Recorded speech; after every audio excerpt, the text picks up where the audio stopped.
Hey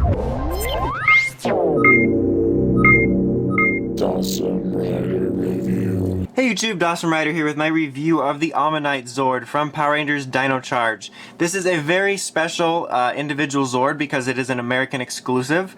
It is completely of our own invention. Obviously it's based off of one of the Guardian Judenshi, but it is our own Zord. We've done unique things like this in the past. Mainly last year with Super Mega Force we had unique legendary Zords, but I think these are even more well done and more unique. So very cool here. Right now, who knows what point in the future you might be watching this, but it probably won't appear in the show. But Dino Charge has been so surprising, you never know. I don't think it will, but those of you watching this like a year or two in the future, you would know. So, but right here in the past, we don't know anything.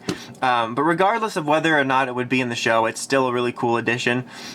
I think it was a very unique choice of like all the Guardians creatures they have to choose this one. It was very unique for... I wouldn't have expected it if I would have heard they were doing something like this, but I think they made a good choice in terms of how cool it is. But anyway, that's enough rambling at the front end of the video. Let's continue rambling into the video. Just taking a quick look at the box, just like with the Pocky Zord, I just want to show off the really neat little box art on there. I love that they're doing that on there. They have a unique background as well to go with whatever the Zord is, which is cool. And then on the back you have another little action shot of it, and then an advertisement of how it works, and the rest of the line. So pretty basic. I honestly really just wanted to show off the box art. I love the little animated box art we do on them. It does come with a charger, just like pretty much all the Zords. Its own unique Zord charger here, so it has the little animation of going from empty to full. And then on the back it says Ammonite.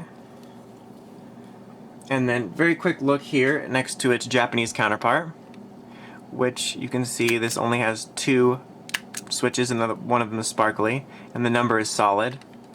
And on the back the different name, and if you can see, this one's got like little numbers all around it. And the color's slightly different. This is a much lighter green. Just of note, there were a few people that had issues with the pegs on this matching the Pocky Zords, you know, because they're shipped together, and there was a few people who got it. And so this one has 3 little pegs here for the sounds, and Pocky's I believe has 2, and there were some people that had identical pegs to Pocky's, so it would make the graphite noises. So keep an eye out for that with yours. Definitely test them out if the sounds are a huge important part to you. Speaking of sound, let's show it off in the morpher.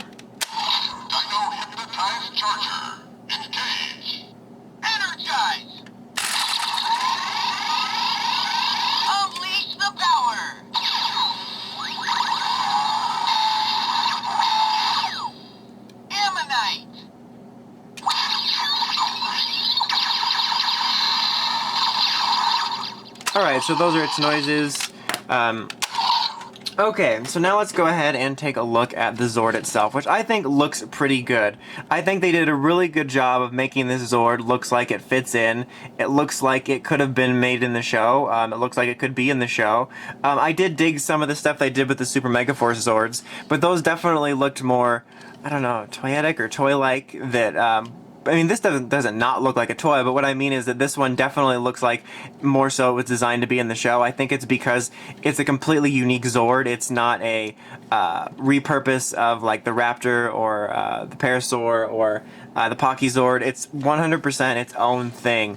I don't think it's based on anything that I can remember, but definitely out of the Zords that we have so far, it's its own thing. It's not, you know, molded off a Triceratops or Stegosaurus, certainly not the Tyrannosaur, the T-Rex Zord, sorry. So it's all its own thing, and it's got like this Gatling gun thing here, which is going to become part of its feature, which is unique, which I love that like its charger is the Hypnotized Charger, and it's like, it's going to hypnotize you with a Gatling gun. But yeah, very, very cool. I really dig the design. As I mentioned, it's a very unique choice, and I like I said, if they would have told us, oh, we're going to make a couple exclusive Zords based on the Guardians that never got Zords, I would have never like listed this guy as one they might do, and it was a surprise, and I think that they really made a cool Zord out of it. Like all the others, it does have a gimmick when you place the charger in it. To place it up, pull the top of his head open. It's always the bottom on the other one, so it always throws me off. Alright, so we're going to put the charger in there, because like all the others, it does have a gimmick, like I said. So what you're going to want to do is place the charger in here, and then to get it to work for sure, pull these back, and boom, it rolls right off there. we'll do it again, I guess. You pull these forward to pull the battery out so that you can get it out of there, which I actually really like that mechanism. Not that the other mechanisms are difficult, like where they have a little tab down here or something, but I just really like the way that works. It blends in with the design nicely, and it does a good job of just sort of getting the battery out there. So yeah, you can roll that out, which is kind of a neat little gimmick. It's obviously better if you're not constrained by a review space, but still pretty neat regardless. Okay, so now to get it ready for the Dino Charge Megazord, it's very, very simple. We'll set him aside just for a second, and we'll bring in the Dino Charge Megazord because we kind of need that to combine it with the Dino Charge Megazord. Makes sense, right? So pull out the Tricerazord and we'll set it aside, and let's pan up here a bit. Okay, so it's very, very easy. Just take off the wheel that we just put back on there, and you'll see here there's actually a little Zord Builder port, and pull that down here, and there's a Zord Builder port back here, and just snap it on like this, and then it is going to go in the arm like so. If I can get it to snap on correctly. Come on, Zord. It takes the battery, but it doesn't take the Zord. Come on, Sud. Come on, Sud. There we go. He's kind of slunching over now. He got tired doing that. Alright, and then obviously I almost forgot to pull this down as well.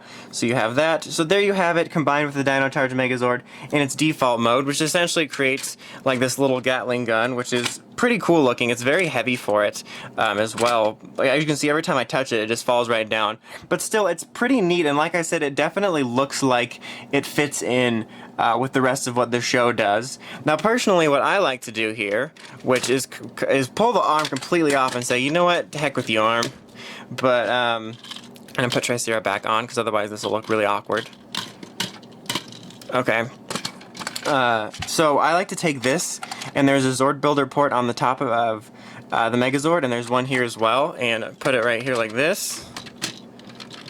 And you have a really awesome shoulder Gatling gun, which looks really cool. I really dug that on the Terra Charge Megazord, putting Raptor and Parasaur on each shoulder, which I thought made it look cool. It's not an official in-show transformation, but I thought it looked cool, and I think this looks awesome as well, to have this just sort of giant Gatling gun weapon on the Dino Charge Megazord, which, like I said, it's really cool. You can do that with Terra Charge as well. Obviously, this whole Zord here is Zord Builder compatible, so you can, you know, mix and match this guy with any of the other Dino Charge stuff like it says on the box, or the previous Zord Builder stuff. So if you want to put this Gatling gun-like weapon on top of Terra Charge, feel free to. So overall, I really dig this Zord. I'm really a huge fan of in-show exclusive creations, or our own exclusive creations, not in-show. Especially when there's stuff that could fit in the show. I mean, Power Rangers line does a lot of unique non-show things, some of which do show up, but I really love stuff like exclusive Rangers or Zords that are like done within the realm of stuff that does appear in the show, so it looks like it could. And I really dig this. I thought it was a unique choice. I like his design quite a bit. I think he fits in well with everyone. I like what they did with like the Gatling gun and how it transforms with it. So if you're really into like non-show neat stuff like that, but that could look like it could be in the show, I could definitely recommend it. I think it's a very fun Zord. And you have the added bonus of not having people being like, oh my god, the Japanese version is way better. I'm like, yeah, that non-existent invisible Japanese version is way better. But so yeah, definitely recommend checking this out. I think it's a really fun and unique Zord. But anyway, that's about it. Until next time, make sure you check out the Crazy Podcast at WritersRangersandRambles.com. And of course, don't forget to like, comment, and subscribe. Until next time, it's Dawson Ryder, signing out.